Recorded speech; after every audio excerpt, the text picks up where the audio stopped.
Ita matutudo a panawen tumanor dagiti nagduduma a sakit may sadita ti gastroenteritis.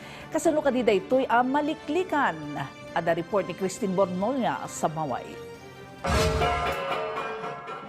Napatag para kini Eunice may nga ina anadalos dagiti alikaman nga araramatan iti anak na kas iti feeding bottles. Sigun kini Eunice, paburaken na pay nga usto iti danom nga ipainom na iti anak na nga agtawan lang iti duwa.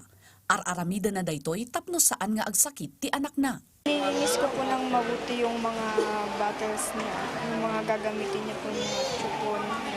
Bago ko po anahan ng gatas o tsaka tubo. Iti kaudya na datos ti City Health Services Office, dumanon ti sangagasot inang mapulog ket upat akaso iti nailista ti gastroenteritis iti syudad. Sigun iti CHSO, nainget iti monitoring da kadagiti water sources, kastamat kadagiti panganan. Kinuna ti CHO, ininot met a bumababa iti kaso ngem kasapulan latta iti doble a Panagannad tapno makaliklik iti nasao a sakit. We continue to have the regular water testing of all water sources in the state of Baguio. Kasama po yan yung deep well, no? Sigon iti opisina mabali na makaptan iti sakit a gastroenteritis siya sinuman ngem mas nalaka a makaptan dagiti maladaga ubing dagiti senior citizens ken dagiti nababa iti immune system da. Tapno maliklikan iti gastroenteritis, masapul analinis iti bagi wenno proper hygiene. Siguraduan na nadalos iti taraon ken inuman nga ipauneg iti bagi.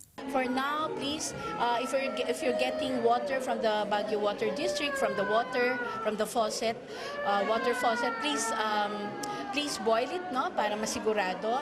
And if really you're buying, please buy purified water from a licensed water refilling station. Kidaw mati opisina kadagiti aglaklako iti danom, akasapulan nga agkumplay dagitoy kadagiti requirements kas iti regular water testing. Tapno masigurado anatalged iti ilaklako da a danom. Christine Bornolla-Sabaway para iti Pagilian.